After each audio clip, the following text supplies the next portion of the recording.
अच्छे मंत्री के क्या गुर होते हैं सर? अच्छे मंत्री को कलम और कट्टा चलाना अगर आता है। भाई इस देश में एक जमाना था, बड़े सीरियस सवाल इन्होंने किया, मैं उसका एक सीरियस जवाब देना चाहूंगा, मजाक अपनी जगह है। मैं जब चुनाव लड़ा तो इस देश में जो प्रजातंत्र की स्थिति है, इस देश में नेताजी जो हैं, चाहे वो कोई भी नेता है, वो आपके नौकर हैं। आपने शायद प्रियम्बल को बहुत ध्यान से नहीं पढ़ा। वो प्रियम्बल कहता है we the people of India solemnly resolve.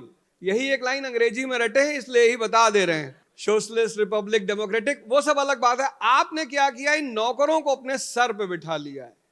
ये जो आज आपकी स्थिति बुरी है, तो एक नेता के अंदर वो गुण होना चाहिए जो डॉक्टर राम मनोहर लोहिया के अंदर थे। एक नेता के अंदर वो गुण होना चाहिए जो डॉक्टर बी.आर. अंबेडकर के अंदर थे। एक नेता के अंदर वो गुण होना चाहिए जो पंडित जवाहरलाल नेहरू के अंदर थे। लेकिन मैं जानता हूं कि अगर मैं अभी आपसे किसी बात पर चर्चा करूंगा, आपको तो मजा आता है कि नेता मंत्री जी आ गए। हमारे साथ एक साहब थे, तो चुनाव में उनकी ड्यूटी लग गई, मास्टर थे जी, तो रिलेटिव थे हमारे।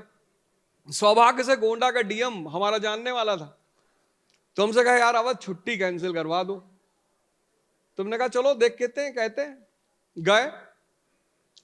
गए और पहुंचते ही जो है डीएम साहब का पैर छू लिए। तो हम पूछे कि फूफा है बे तुम्हारे? यार पैर छुओ अपने माँ बाप का, अपने गुरु का, संत महात्मा का।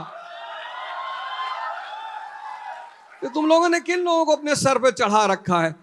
इसीलिए परेशान हो। इसलिए इस देश में शिक्षा की बात नहीं हो रही है, अस्पताल की बात नहीं हो रही है।